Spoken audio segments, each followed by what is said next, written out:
we're ready to head down to the feature. We have a Josh Utter-Layton awaiting us. Let's head down.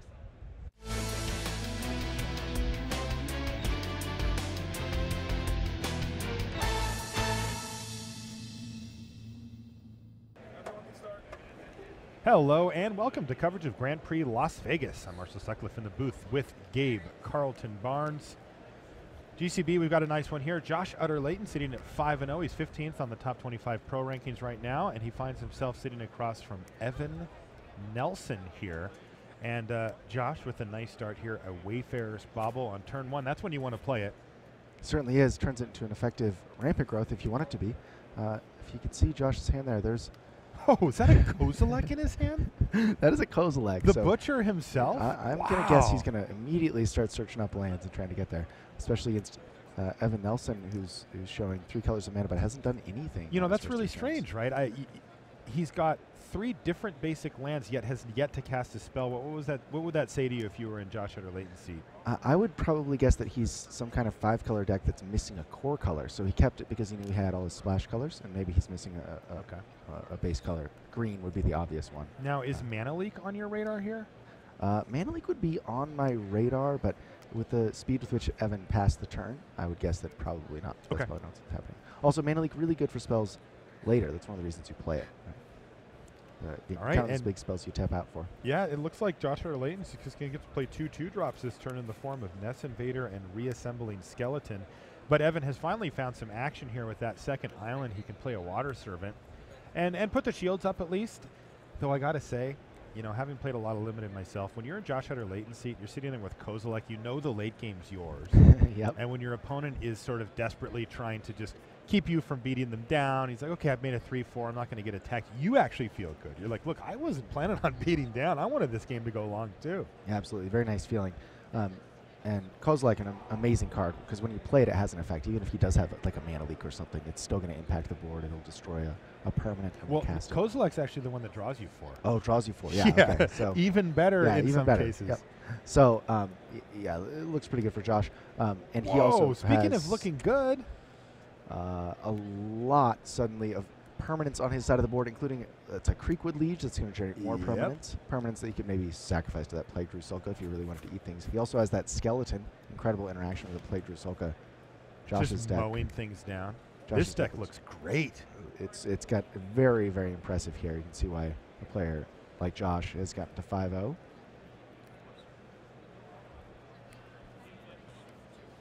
So the leash hits the bin immediately because Evan knows how dangerous that is. He had a Tribal Flames. That's maybe what Evan had planned on playing on those early turns, but since Josh gave him no targets. Yeah, that's right. So Tribal Flames does take care of the Creekwood Liege, which is a big deal, right? It means it's not going to start producing those tokens. He doesn't even get 1 out of it. It happens on his upkeep. So that threat was neutralized, and the Water Servant still holding the rest of the team at bay, at least for now.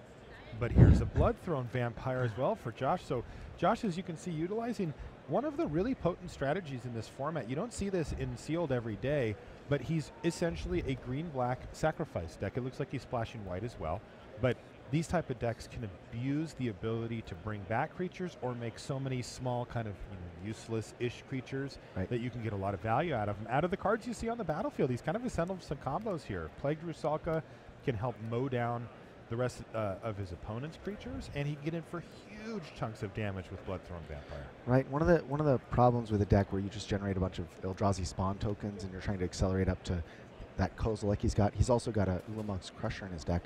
Is if you don't draw one of those cards, you just have all these little O1s floating around not doing much. Well, he's got a bunch of sacrifice effects to take advantage of that. Bloodthrone Vampire and Plague Rusalka to turn those off. Yeah, pretty cool. Here is a Plaxcaster Froglane now for Evan. So that's a graft creature. It's got 3 +1/+1 counters on it when it enters the battlefield, and he can pay 2 colorless to give a creature that has a +1/+1 counter on it Shroud until end of turn. Shroud kind of dated these days. They don't make cards with Shroud anymore. They have Hexproof, the friendlier Shroud, but you know, Shroud says it can't be targeted at all. Not just by their stuff, but yours. Yeah. You try to giant growth your creature, or I guess brute force would be the card in this format to kill your opponent, and they respond by killing it. You give it Shroud. Well, now your brute force isn't going to resolve because you can't target it either. That's right. So Hexproof would allow you to. All right, so back to Josh Utter-Layton. who's staring at 7 available mana now. He's got the 6 lands plus the Eldrazi Spawn token. And that means that he is tick-tocking his way up to Kozilek here, but he's still got a ways to go. So he's going to have to try to find a way to start either applying pressure or keep himself alive. And my goodness, would you look at this? Now he's going to play Kozilek's Predator, and that's actually going to set him up quite nicely to play that Kozilek as early as the next turn.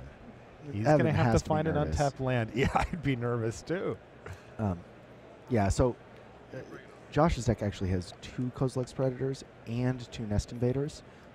So he's got plenty of capacity to generate those Eldrazi Spawn tokens. That's sort of the heart of a deck like this. So Josh with a really nice sealed deck there.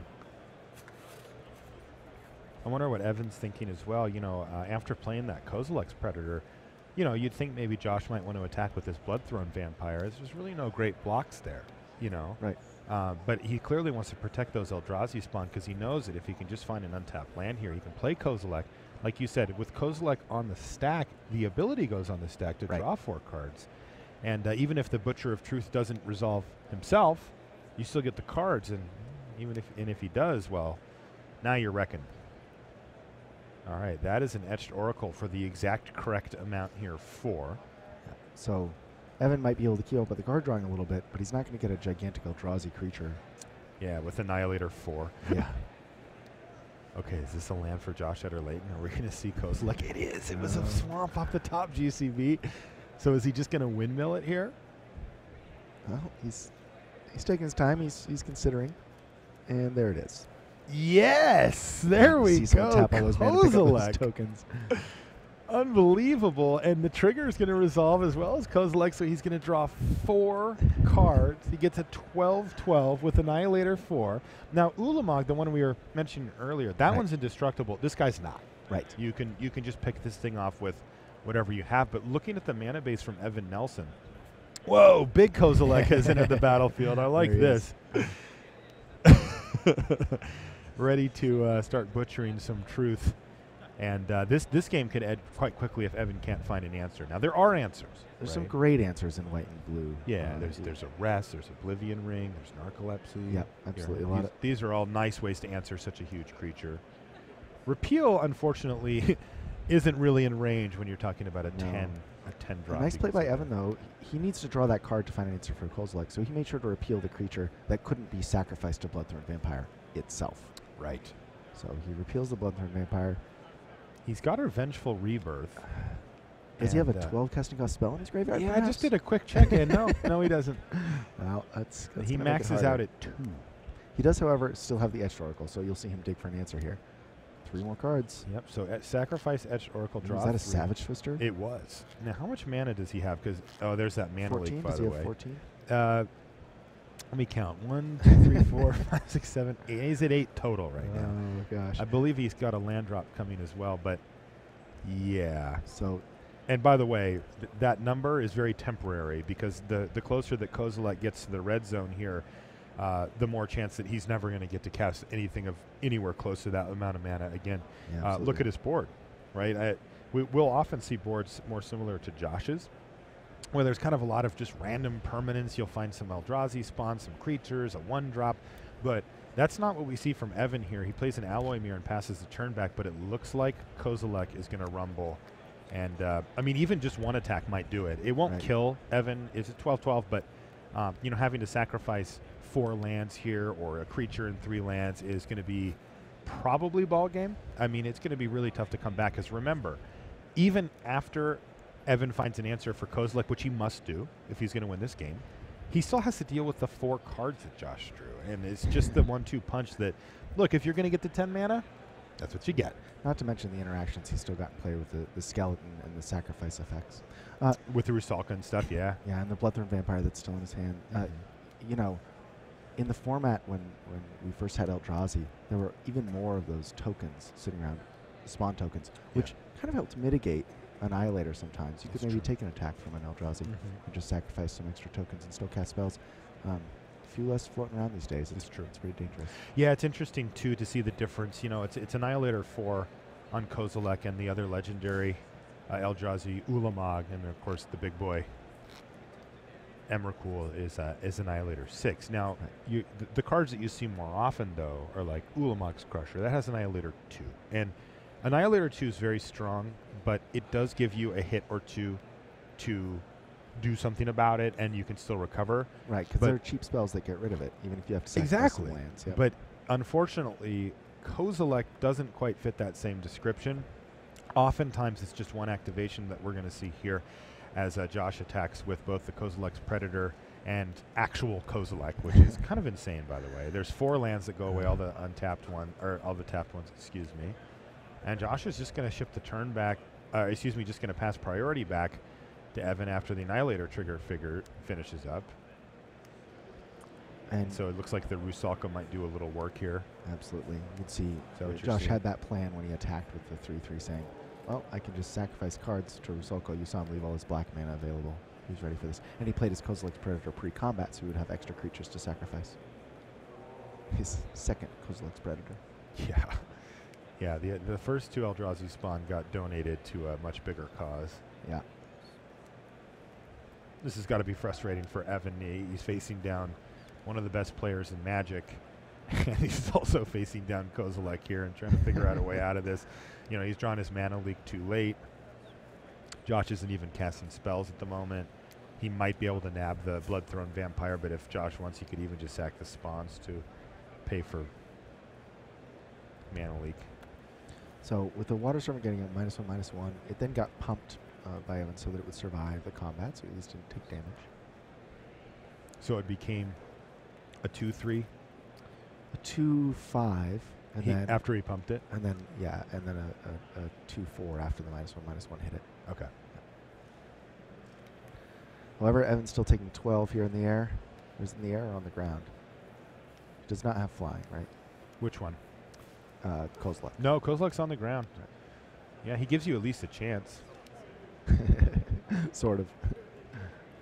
And it looks like, yeah, so what happened there was Josh went to work sacrificing the rest on the Water Servant, and Evan tapped his Alloy Mirror to pump it one last time, but the Alloy Mirror still had Summoning Sickness. So that Josh kindly pointed that out to him, and that will be game number 1. Like I said, you know, Josh found himself in this position where Evan is playing defense, right? Like he's, okay, I got my defender down, and Josh is staring at Kozilek. So he's like, yeah, we can go along with this game if you insist. And everything worked out for Raptor. All right, Christopher Fennell on the left. So Chris is battling against Ryan Normandin. And what kind of a matchup do we have here? It looks like Artifacts on the right-hand side for Ryan.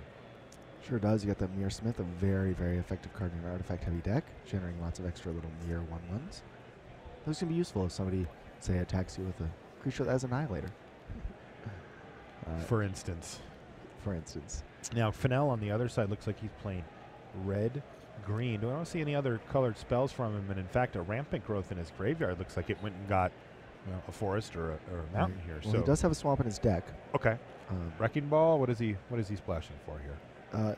Well, he has a Dismember, but you don't really need that. He also has an Ashenmoor Gouger and a Necrogenesis. Okay, so the Gouger can be cast with mountains, but that could help out a little bit. Necrogenesis is a nice late game plan. Things not looking amazing here for Fennell. He plays a Blood Ogre with no Bloodthirst because he's facing down a Mirror Enforcer. But he's got a Kavu Primarch, and it looks like the Sickle Slicer Germ token's long gone. Yeah, it looked like that attacked and was blocked by Mirror Smith. Perhaps Ryan, knowing that Fennell had Blood Ogre, either through his play or through seeing it in prior game, wanting to make sure it didn't get to be too big. Yeah, that makes sense. All right, Frogmite's going to hit the battlefield. It attacks for 4, but the Blood Ogre is going to block it with First Strike, and I think Ryan may have had a misstep there. Yeah, he probably didn't realize that the First Strike always is on the Blood Ogre, not just when it has Bloodthirst. You're probably right. That confused me at first, too. Okay. So that could be a costly misstep for him, though. You know, a guy like Christopher Fennell is not going to give you a whole lot of leeway to beat him. And right. if one of your creatures dies unnecessarily, you know, he'll punish you for it. Yeah, so we'll see if Ryan can recover here. He's going to play a Kozilek's Predator. He almost equipped Sickle Slicer to his Blood Ogre, did Fennell. But at the last minute, he said, you know, I've got this 4 mana in my pool. I will empty it in order to play Kozilek's Predator instead. He wants to develop his board out, and you can see that the tides have turned quite strongly in Fennell's favor. There's also a Sundering Vitae in hand for Fennell, so that blew up something. It looks like it was a Spellskite. Yeah. Thunderblast now as well, as Fennell just continues to build out his board. But Mana Leak's going to take care of that, which is nice. That's a good way to handle a Thunderblast, because that thing's pretty annoying. It comes back with a Persist, and you have to block it again, and it gets Trample. You might as well get it before it hits the table. Yeah, that's really nice to save yourself from a 2-for-1 there. Ryan here, it looks like maybe he wants to be the aggro deck, but he's got a lot of lands, and Chris Fennell has a lot of permanents that aren't lands. All right, so Blood Ogre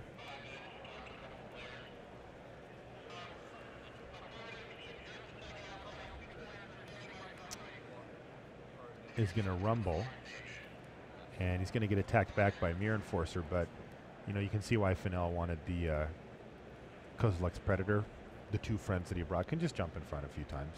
Yeah. He doesn't have any big plans for those, it seems. Fennell sensing that Ryan's out of resources. He wants to close the game out before maybe he draws. Wow, the sideboard is strong with this one. Christopher Fennell has already played Sundering Vitae and Combust, and he's got a Plummet in his hand, too. Yeah.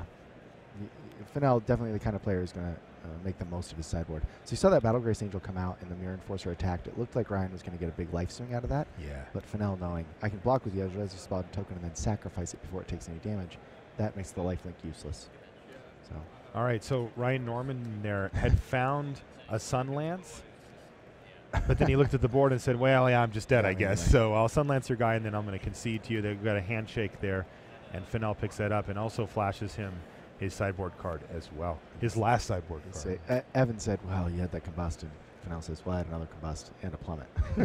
So you need a lot of Battlegrace Angels to get through that. Yeah, no kidding. Yeah.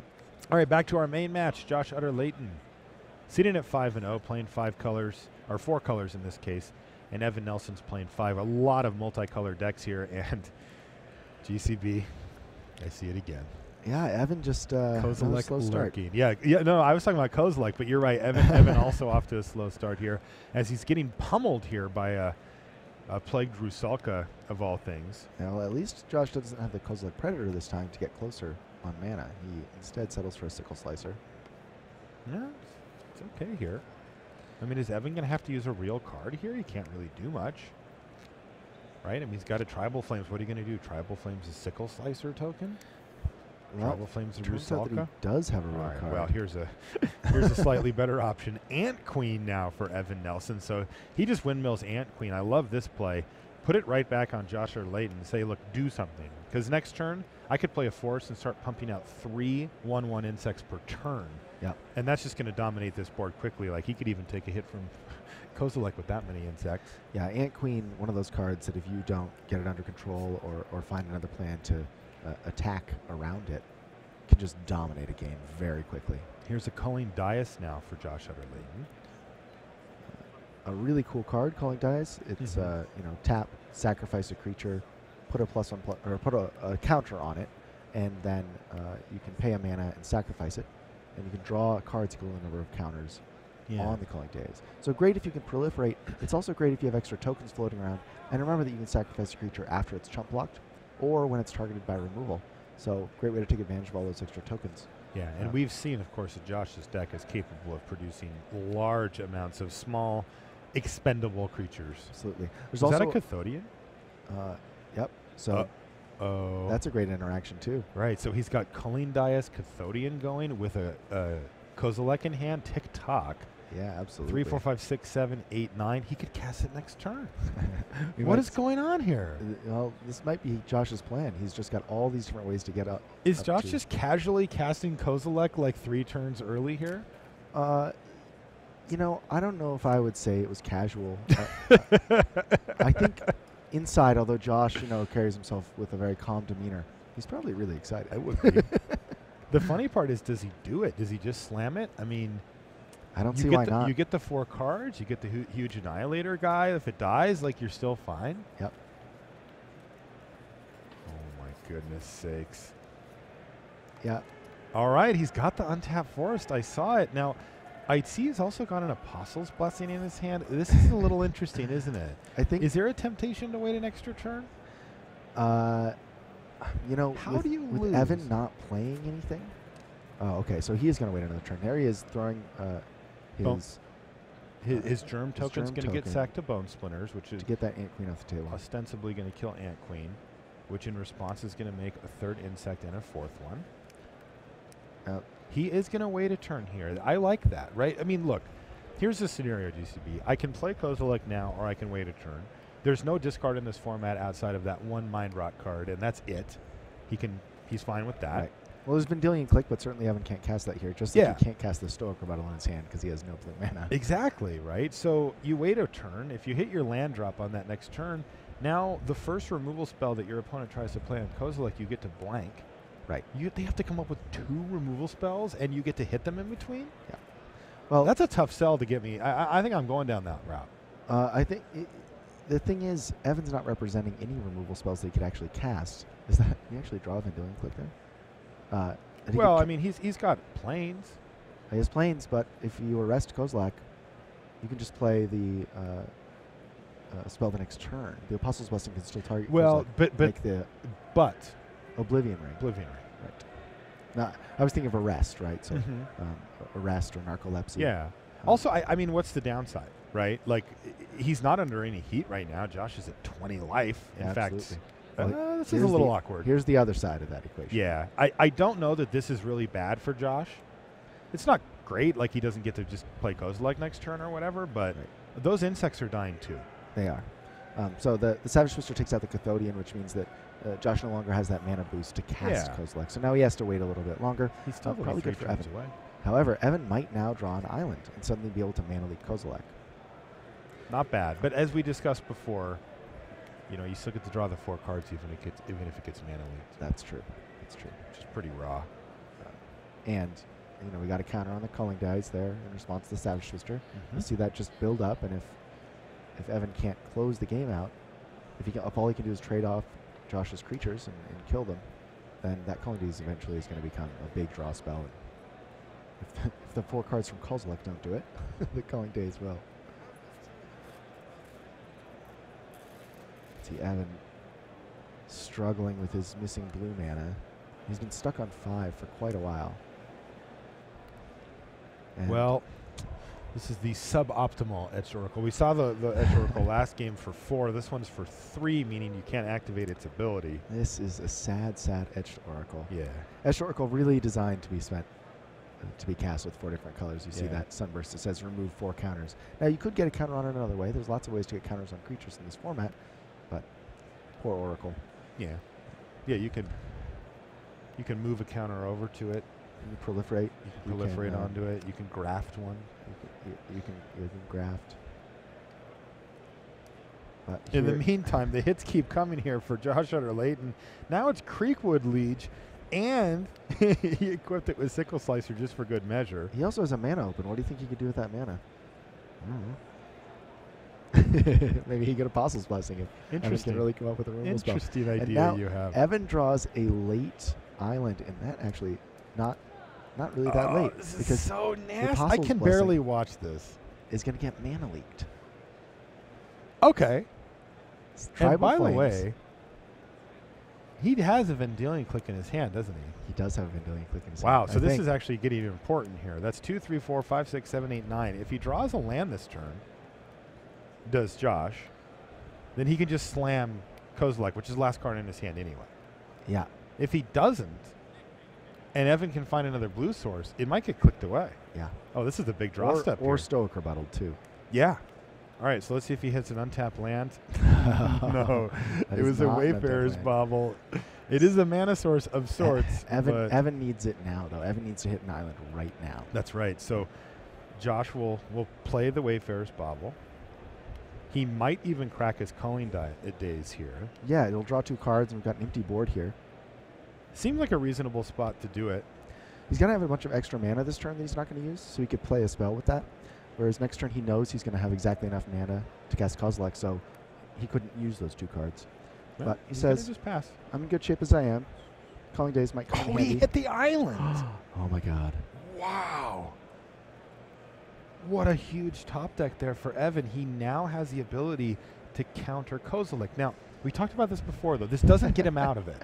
Because doesn't. Josh drawing 4 cards plus the 2 from the calling days is huge, right? I mean, it is going to put himself in a good spot. But, I mean, Evan was in huge trouble before that. The Vendilion click now, the click can take it away. Yeah, so I think that Evan's going to be looking and thinking to himself, well, what was that one card he's had in his hand forever? Oh, yeah, he can also do it during the draw step to make sure that even if Josh is drawing a really good card this turn and the card in his hand is bad, that he can take it away with a click. Click also puts that Kozilek on the bottom of the library. Josh just used his shuffle effect, so it's going to be hard for Josh to get to that card again. That's true. Yeah, normally Kozilek, when it goes to the graveyard, shuffles. Yeah. But this is going to get tucked. All right, so there's draw step. Oh, I have one response here, and here comes Evan, and Josh just has to be rolling his eyes like, no, I was so close. But Evan's been really, trying to get him out of this, and that was pretty nice. So you got to say, Force was a draw step. Evan looked like he was out of this game. He did. He had to use kind of an awkward moment for a Savage Twister. I mean, I wonder if he used it just to keep Josh off of Kozilek. Yeah, he might have. Because he had, it was Mole Drifter that replaced the card, though. It's the mini Kozilek. He gets to draw a couple cards and make a flyer here. Mole Drifter, great here. He can equip it. He's got a 4/4 flyer that stops Evan's entire team. So, yeah, the disadvantage of Vendilion Click, of course, this is not a Thoughtseize effect. This, when you get rid of a card, you give them a card. Who knows what that card could be? Now, of course, getting rid of someone's Kozilek when they can cast it always feels great, even if they draw maybe one of the other top 5 cards in their deck, like a Mole Drifter. Wow. This game's been great. An Oblivion Ring in Evan's hand. Will he take out that Sickle Slicer? Probably. Yeah, taking out the Mole Drifter just doesn't look great when your opponent has that Calling Days going, right? Right, but if you take out the Mole Drifter... I mean, it is the threat that's going to kill you. Well, it's not even that. It's that he can attack for 6 and put Josh on 6. Holy crap, 2-turn clock. That crept right up. Yep. Got in that damage with that embarrassing Etched Oracle that he said, hey, it's an empty board. We're going to see that Calling Days cracked here, right? I think we are, unless Josh has something in his hand. It looks like he has all land there. He's got 2 lands at least, probably all 3. So, not end step though. He's going to draw his card first. You can do it though. It doesn't. You don't have to tap and stack it. Yeah, I think my instinct would have been to use it there, but he has so much mana. Perhaps he's not worried about it. Because Josh is staring down lethal damage, and Evan still has cards. Evan was having trouble getting that 5th land, getting blue. You know what card Evan has in his hand? What's that? Stoic Rebuttal. Oh, God. I think is his mana up? His mana is up. Are we headed for game 3 here? I think it's very likely that we are headed for game 3. Josh does have a spell in his hand, and it's Scatter the Seeds. So maybe looking to get one more token. He's main phase doing this so that he... What is he doing it so he can equip, or...? Nope, he's doing it so that he can get an extra counter in his Calling Days. Gotcha. So now he's got a 1/1 blocker that can stop an Etched Oracle. And now what he needs is an answer for a Vendilion Click. I think you'll see him go for it here. Josh can still win this game, even if he gets his best spell countered here. He just drew 4 cards. 4 cards off and of Calling Days. He has a blocker for the Oracle, so the Vendilion Click can only take him to 3. So he has another draw phase and gets to use all his mana again next turn. So did he draw an answer to Vendilion Click? That's the real question. Looks like he drew an Ullamox Crusher and a Narcolepsy. Well, that kind of counts. Narcolepsy is definitely an answer to Vendilion Click. Now, we assume that that's going to get Stoic rebuttaled here. You have to think it would. Evan thinking, I can just close this game out now.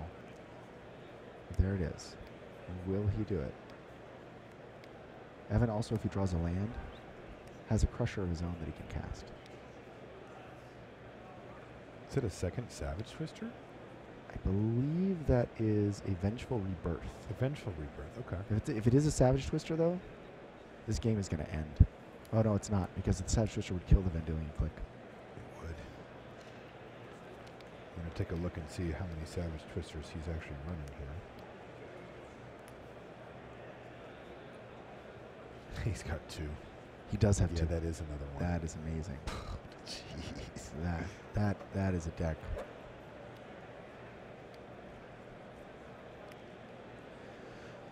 So there we go. Evan cracking Josh down to 3. You saw that one of the saplings got equipped with the sickle slicer, so it was big enough to block the edged oracle. Edged oracle stays back. This game has been fantastic, by the way. Yeah, this has been an amazing game. I love games like this. Plaxcaster Frogling, excuse me, for Evan now.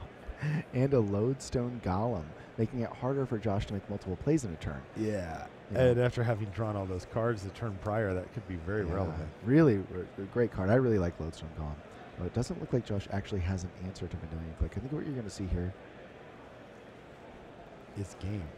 is a third game. Wow. That game was fantastic. That was amazing. You got to salute Evan. You really do. You know, he fired off that Savage Twister when he was behind on board, but not woefully. And I do think he was thinking about, well, you know, my opponent's one turn away from being able to potentially cast a Kozilek here.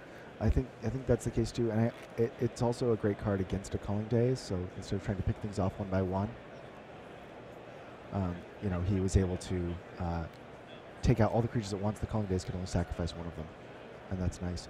The other thing is, the play I was really impressed by was the Etched Oracle. He said, "We got an empty board. Let me put some pressure on you," and that ended up mattering. Josh could very well have come back in that game. You know, totally drawing all those cards. So the key card, though, at the key time. Well, it was technically an island, but what it let him cast was Vendilion Click. Yeah, one of the only ways to stop that Kozilek from doing damage. Yeah, you know, Vendilion Click's a really interesting card because we haven't seen it in Limited in quite a while. You know, it's been in Modern Masters in this and, of course, in its original set. But the thing about this card is that it's actually just fantastic in Limited. And one of the reasons for that, there are many. One of them is that in Constructed, your deck has redundancy most of the time, right? You've got multiple copies of your best spells. If they take one away, you're usually just a draw step away from something similar, and these things pop up pretty frequently. Yeah, but in Limited, I mean, how many Kozileks does Josh get? He gets one. Exactly. And not everybody even gets that. Yeah, if you play, you know, a lot of Constructed, you're familiar with the phenomenon of, oh, I got to click away the important card, but they get to draw a card when you do that, and oftentimes they'll just draw another copy because they're playing 4 of their best card. That's right. So yeah, that's really, really powerful in that effect. It's a little less scary as an aggressive creature in Limited because there's so many little flyers floating around Limited that can block it. Still though, 3/1 evasion for 3 is great. You had me at that. Yep. I was sold there, and then you get this extra optional ability. Another thing that a lot of people that haven't played with the card much don't realize about is you can do it to yourself. You know, you got a card in your hand that's just, you know, your opponent has 13, 14 lands, and you're sitting on Mana Leak, and you're like, look, this thing's not going anywhere. Yep. Get rid of it. Put it to the bottom of your library and draw fresh cards. Bottom of your library. Not going to draw that one again. Just get that one out of there. Yeah. This is, and also the artwork on this new one is fabulous. I love that thing. Yeah, I agree. It's very colorful. Yeah. They do look like a happy little clique. Real party. Yeah. Did you hear the joke that everybody says? No. They say that they're holding a selfie stick. You know, one of those sticks you put your camera on and take a picture of you and your friends. That's great. Yeah. So they're all smiling for the selfie. Selfie stick. Yeah. Okay, so here we are. It looks like Evan is taking a mulligan. Josh has kept a hand. And Josh will be on the play as he tries to. Yeah, there's 6 cards for Evan. What he doesn't realize is 2 Savage Twisters. A great card. Pretty good against Josh's tokens. Not necessarily good against Josh's most important threats, though. You know, it is kind of interesting. I think one of Evan's Savage Twisters is foil. Right. And Josh, you know, he may have seen one or the other and actually have picked up on that. I don't know for sure. But that's something you don't see that often. Did we see one in the first game? You know, I can't remember. I can't remember if he saw it or not. Yeah. But it is kind of cool to think about, you know, Yep. that he could have picked up on the fact that one was foil and one wasn't, and know that there's Totally. 2. Certainly, if Evan plays the foil one first this game, Josh will go, oh, that's a different one. He'll probably be like, congratulations. Yeah. Nice pool. Yeah. I mean, Josh's pool we were talking about earlier is incredible. He's got really powerful cards. He doesn't have to play too many colors to get them. He's got multiple, you know, of the Kozilek's apprentices. The Predators? Yeah, 2 Predators and 2 Nest Invaders. Yeah, two little friends all over the place. So I like the mana setup here for both of these players. Not a whole lot going on. Yep. Let's find our lands, and Evan's on 3 and just passes it back to him now. Josh did get a chance to see the Mana Leak. We know that. So he's going to have that in his head here as he starts to line up his play for this turn. We've seen some really powerful stuff out of Josh's deck, Creekwood Liege, that kind of stuff here in the early to mid game. Late game Punch, Crusher, Kozilek, Butcher of Truth. And then a lot of other synergistic cards. And yep, the Creekwood Liege hits play, and wow! And did you see the shrug from Evan? He's like, "Yeah, you got it." You know, Josh knows that the longer the game goes, the least impact. Don't tell me he drew Mana Leak. Of course he drew Mana Leak. This is what he wanted. He's also going to miss his land here. Is that correct, UCB? I believe he might have an island in his hand. Okay, so he's going to hit his 4th land drop. Well, that helps. But he really wants it to be a mountain. Yeah. You know, he has Tribal Flames and his Etched Oracle. Yeah. Brutal. So the reason that Josh goes for it there is, you know, if his opponent has it, he has it. But the Creekwood Leash gets worse and worse the later the game goes, and better the earlier you can get it on the battlefield. Is this Apostle's Blessing? Wow. Oh, my goodness. So, Evan, you know, and this, look at this play right here. The key thing is that Josh had a 5th land in play because he used a bauble. Yep. And it got an extra land one turn. He was That's on the play, so here he was. Evan, if Evan had another land in this situation, he could have Mana Leaked that Apostle's Blessing. I know, it's insane. These games have been fantastic. So the first black and green worm gets generated from the Creekwood Liege, and he follows up with Mole Drifter. So, jeez. The amazing thing is that Evan's deck can actually beat a Creekwood Liege that's been hanging around because it has 2 Savage Twisters in it. But what he really needs to do is start drawing red mana. Yes. Stage 1 would be red mana. It does have Savage Twister in his hand. I mean, he was like, if he drew a mountain there, he snaps off the Creekwood Liege with his Tribal Flames, and he can get himself back into this game. He could even play the Savage Twister now. 1/1. Yeah, totally. If he had the Twister. He has one in his hand. Yeah, that'd be great. He's going to repeal the Creekwood Liege. You see, great. There he found his mountain. But he already played a land because he needed enough to repeal. But that's fine. In fact, it might even be better to have the mountain in his hand here, right? Exactly. Okay. So that Josh doesn't know it's there. And now Josh has suspended from replaying the Liege. He doesn't get the extra worm token. And Evan buys a little time to start setting up his defenses. He'll take a hit here down to 15, but not a big deal. Actually, sorry, he'll take a hit of 5 down to 13 if Josh decides to play the Liege first. Right. And the nice thing here is Evan can play the mountain and cast a Savage Twister for exactly 2, which doesn't look like enough because of the 3/3 worm. But the worm's going to become a 1/1 after the 2 damage kills the Liege. Now he can Savage Twist for 4 here, right? He could, but he doesn't. He wants to keep up Mana Leak. So Savage Twister for 2 is enough. It kills everything. So yes. And I think you'll see him make that play here. He did just draw another Savage Twister. So. Are you serious? Yeah, and then the next turn he gets to play Etched Oracle. He just keeps drawing Savage Twister after Savage Twister? Oh, he's going to miss the play. No. So he's doing it for 4. Oh. So why don't you explain what your line was there for Savage Twister on 2? So he wants to, there's a 3/3 creature in play, so he thinks to himself, I have to do it for at least 3. So I'll only have 1 mana left, I might as well do it for 4 just in case of something increasing toughness. Yeah. But what he missed was the fact that the Creekwood Liege is the thing that makes that 1/1 token a 3/3. The Creekwood Liege was going to die with just 2 damage. It's only a 2/2. So the Savage Twister would have killed the Creekwood Liege, putting 2 damage on every other creature, killing the Mole Drifter. And then, once it was gone, the insect that had taken 2 damage was now just a 1/1. It would have gone to the graveyard as well. He could have had a Mana Leak up. And that looks pretty important here as Josh is curving out. Now, it looks like he just would have gotten an Alloy Mirror in this particular case, so he might have got away with one here. Josh does have a lot of mana available, but, you know, if Josh untaps and plays Ulamog's Crusher, you're just cringing, right? Yeah, absolutely. Yeah. So, is Josh threatening that Kozilek now? Does he have Kozilek in his hand again? 6, 7, 8, 9. He has 9 mana. So what, does he just start the game with that in his hand? I don't think he has in his hand. I'm thinking more of what Evan has to worry about right now. I see. So you're putting yourself in Evan's seat and trying to figure it out. Josh has land something. It might be Kozilek. He has here's Etched Oracles fighting against each other now. Yep. So I think Evan would be happy to just trade Etched Oracles if that's what Josh wants to do. Because Evan already has 5 cards in his hand. He's not really looking for more action necessarily. Exactly. By the way, this looks like a mirror match. I see two Etched Oracles on the battlefield. There's also an Alloy Mirror. And it looks like Josh is going to have none of that, by the way, but Evan's also got an Alloy Mirror in his hand. So Josh is going to cash in his Etched Oracle. Draw, looks like a bunch of lands. Yep. Josh has a lot of lands. He's going to be aware of mana leak here for sure. Those 2 islands very conspicuous, and it's Kozilek's Predator. Excuse me. He's going to go ahead and cast that and just pass the turn back. I mean, the thing about Etched Oracle is that, you know, at least when I see it, I think cards, but it's just kind of big. It's a 4/4.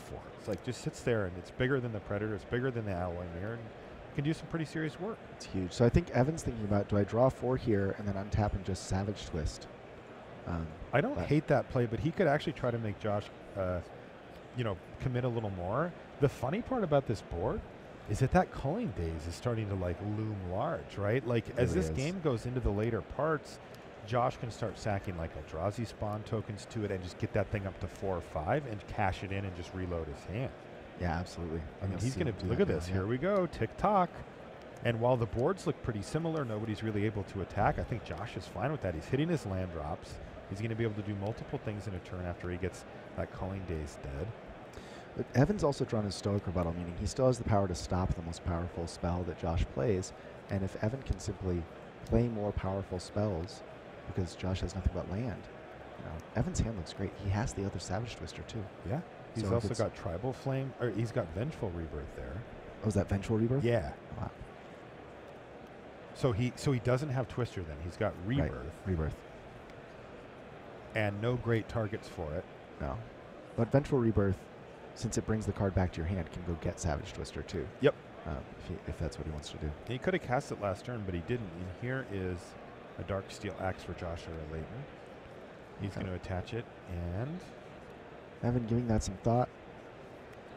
Start to rumble. So Josh is able to now start applying, you know, not huge amounts of pressure, but a decent amount. He's going to start crunching in there for 5 damage and make Evan do something about it.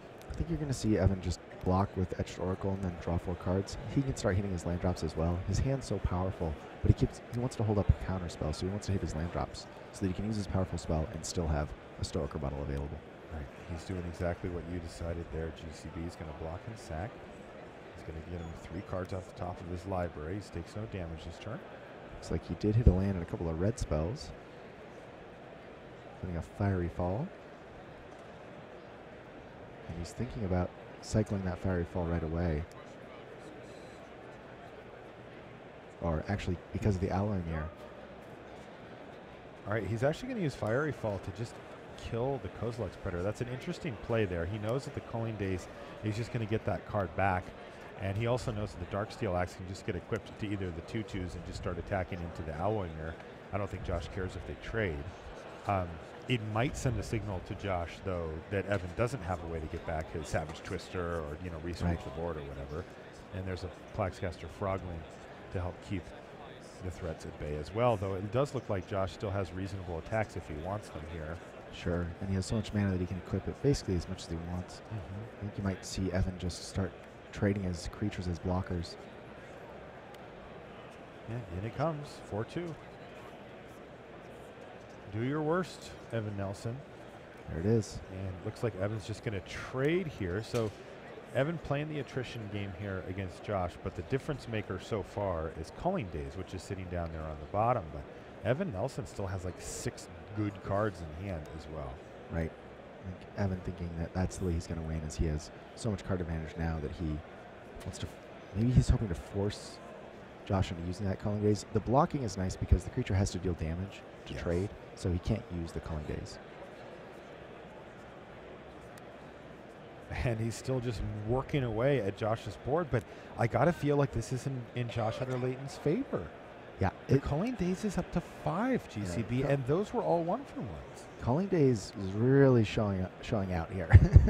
It looks great. It looks fantastic right now. I mean, look, the last 3 things that have died all took a card from Evan Nelson, right? I mean, he traded a creature, then 2 removal spells got sacked to Culling Days effectively. They just stockpiling cards as Josh, and we know he's got the big top end with Kozilek in his deck and another Eldrazi with a Crusher. So he just drew that Crusher. I think you're going to see him cast it here, and I think you're going to see Evan Nelson Stoic Rebuttal it. Okay. I think Evan might be thinking he's just going to stop Josh from killing him. He's going to force Josh to fight through the incredible amount of removal he has in his hand. Which is a ton, and remember, he can get back that Savage Twister if he wants now that he's built out his mana base. I like this attack from Josh.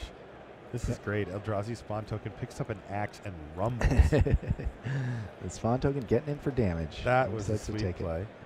And here is that Crusher. Okay, so Crusher, you can see Josh is definitely playing around Mana Leak here, but he doesn't know that Evan's got the Stoic Rebuttal, and I don't think Evan has much of a choice here, right?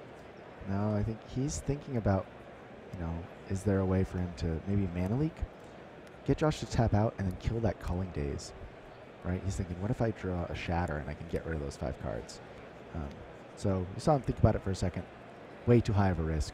Although that Mana Leak's doing so little right now, it might have been worthwhile. Yeah, the sad part is, though, that the Eldrazi Spawn Token is still sitting there, too. That's true. Yeah, yep. so he can use that to activate the Culling Daze. All right, what do we got here? Is this Vengeful Rebirth, finally? I think he's going to Vengeful Rebirth his Stoic Rebuttal. And he's targeting... Ooh. So this would force... actually, no, he's just going to force Josh to use the Culling Daze again, ratcheting that thing up to 6 now. I'm getting like that's my jealousy meter down there. The higher that number gets, the more jealous I am of Josh Hutter-Layton. But I like what Evan's up to here, though. He's really hanging in there. Right, and Josh's deck, he's running out of ways to win. One of his best ways to win is on the bottom of his library. It can't win from there. Where is it? It's on the bottom of his library because of the Vendilion. Well, that was the game before, right? Oh, right. Yeah.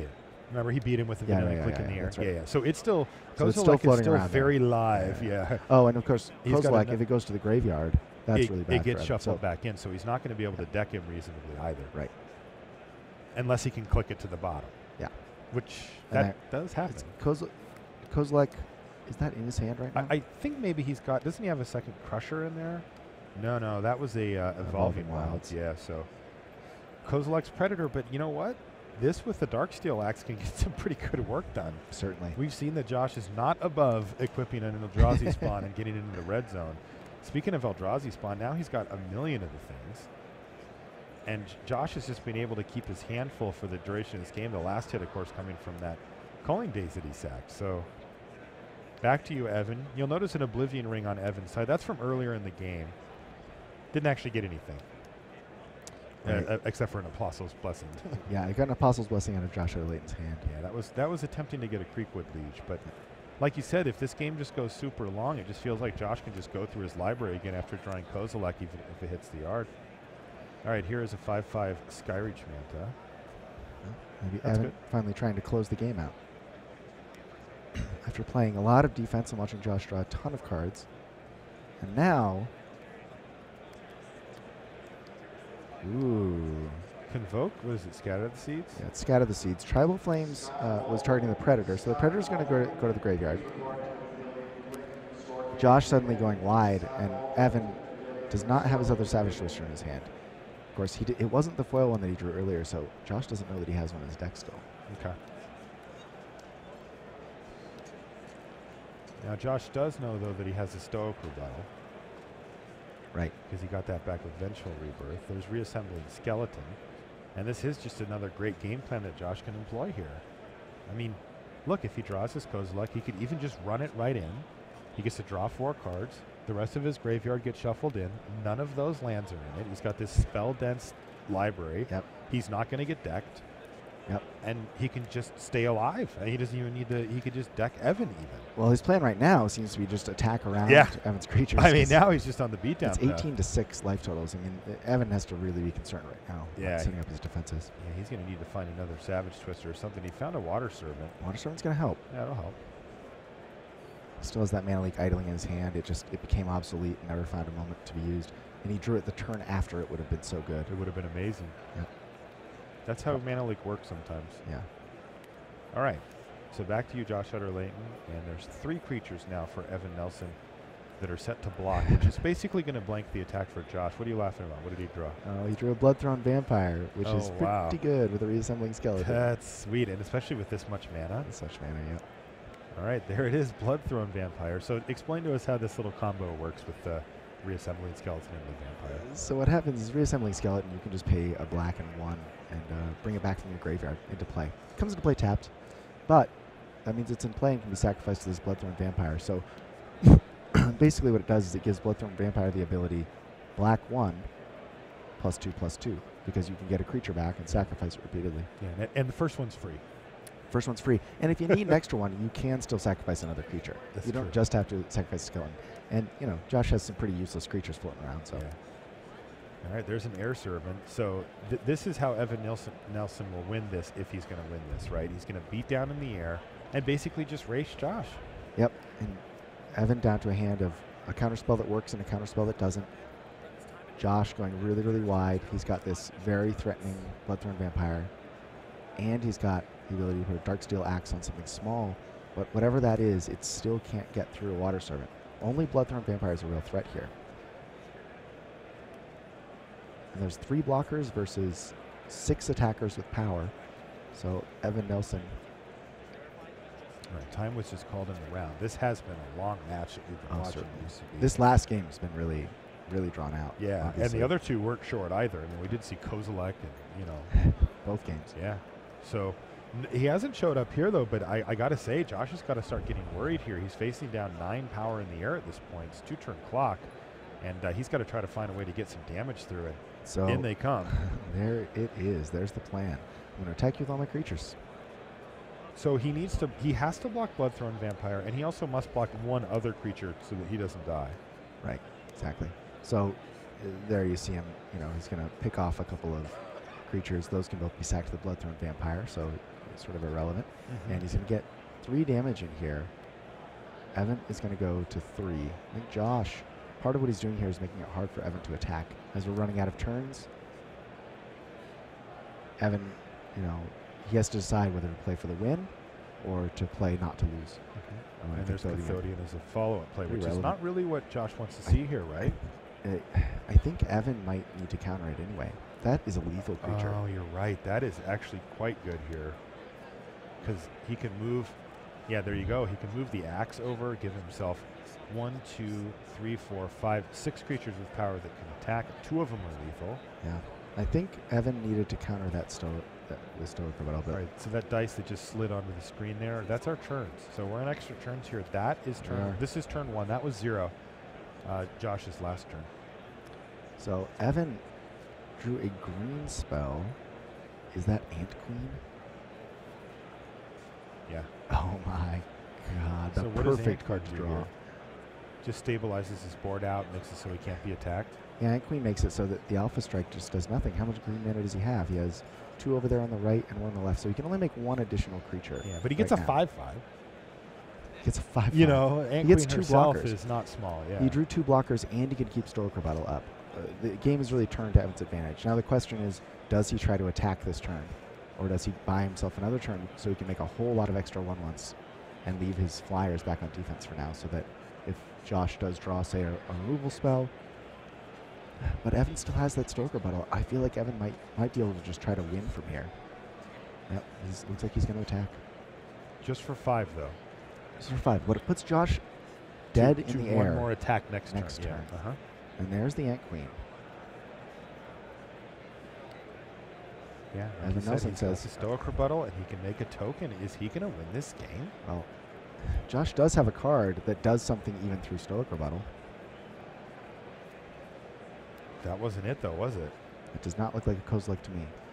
That looks like a Narcolepsy. Now, what does that do to the game here?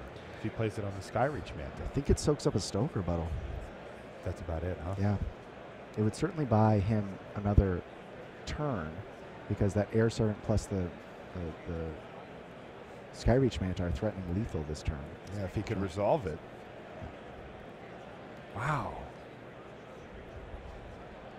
This is Josh lining up what the blocks would look like. There's no actual attack yet. Right. He's lining up what Evan would do. However, that is certainly, well, that is what Evan would do, because he'll make the insect and block the Bloodthorn Vampire with the insect.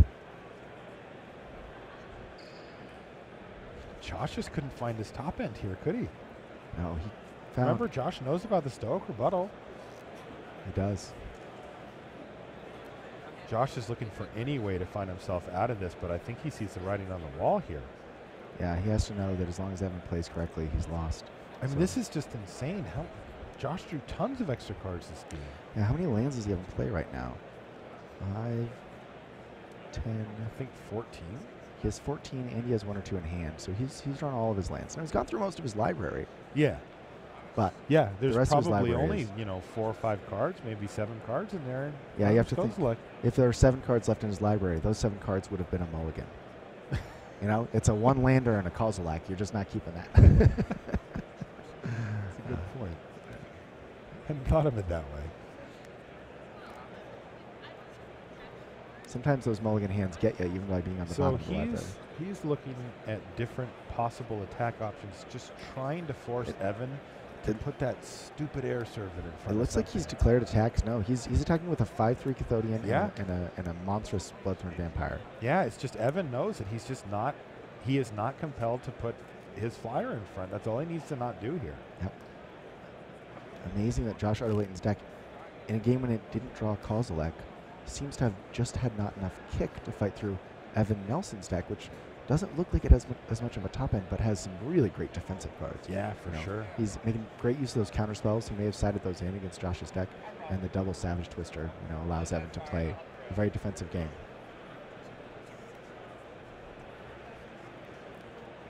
Blocks declared there. Josh making the reassembling skeleton into food. Yeah, turning the reassembling skeleton into food, and you know, it's kind of strange that a vampire can get any blood out of a skeleton. There's a flavor issue there, but we should probably talk to Ben about that. We'll do that. All right, so here comes the narcolepsy, but you know what? Josh knows what's going to happen. Evan Stoic rebuttal. He's thinking about it, but there's really no reason not to. He knows that he could close out this game in the next turn. He also knows he's a little behind on the board, just the 2 creatures. Now, the Ant Queen, of course, threatens to populate quite a nice board next turn for Evan, but Evan's going to go for it. Stoic Rebuttal's going to counter it just like you predicted, GCB. And it looks like Evan's going to pull this game out here. It really does. How crazy is this? So the calculus here, the reason Evan thought for so long is that Evan probably can win even through that narcolepsy. 2 attacks from the Air Servant do the job, and the Ant Queen starts to hold off everything. But he also knew that that must have been the card Josh drew that turn, or it would have gotten played sooner. So he eventually decided, you know what? He doesn't have anything. That's going to do it. Wow, Evan Nelson pulls out the victory against Josh Arter-Layton in a really well-fought match there for Evan. Congratulations to him. That is no small feat, being Josh, especially in such a long game, right? Yeah. Like all those decisions, and Josh was drawing extra cards. He needed to find his Kozilek there to reshuffle and also just to draw the extra cards and give himself that huge hit at the end, and he couldn't do it. Yeah, and, you know, Evan was down in game 2. Down a game, and it looked like he was out. So Evan really fighting back. Yeah, incredible, that was great stuff. Congratulations to Evan, who's going to improve to 6-0 here. Josh, he's picked up his first loss, and for the number 15th ranked player in the world currently, he's going to have to fight. You don't have a lot to give at a tournament this big. All right, let's jump over to our turbo match, which is queued up. And it looks like we've got Kyle Skelton versus Benjamin Wolvansky. Ben Wolvansky is the king of the hill. 3. So Ben's the king of the hill? Ben's the king of the hill, okay. Yep. And so this is just game 3. You can see that they're at 1-1 coming in. And it looks like we've got a bit of an aggressive deck here with a Goblin Fire Slinger. I'm excited about that, but he didn't have a follow-up. No follow-up play. Now, what if we see a Blood Ogre here? Will you be excited then? I will be excited then. Okay, let's watch. And there it is. All right, are you excited? Absolutely. You got your wish. But, now, we saw Ben's deck. Ben's deck is really good. He has a Hold on, if this is Muldrifter, I get to get excited. Deck. All right, that'll work. That's pretty good. Air Servant. He does have a Muldrifter in his deck.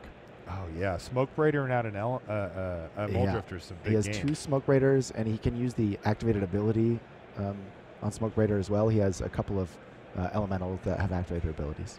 Okay. I mean, Air Servant being one of them. Yeah, there you go. Tapping down flyers, sure. Oh, Electrolyze. Interesting that he's going to take out the Alloy Mirror with the Electrolyze there. He could have killed the Fire Slinger, but he's not worried about it. I think he feels like he's advantaged in this race, especially now that he's got 6 power in the air. And Kyle missed a land drop, so that Alloy Mirror was enabling a lot of stuff. We see another Blood Ogre from Kyle. We see how he ended up getting to this. Wow.